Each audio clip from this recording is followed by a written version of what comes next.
Romans 4:5, but to him that worketh not, but believeth on him that justifieth.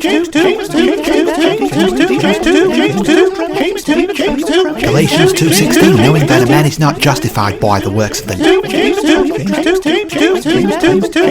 Romans 3:28, therefore we conclude that a man is justified by.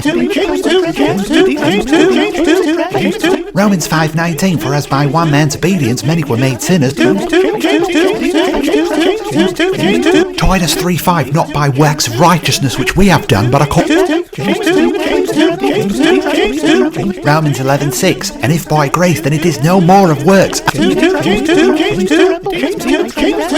Oh, will you just shut up? James himself said, for whosoever shall keep the whole law yet offend in one point, he is guilty.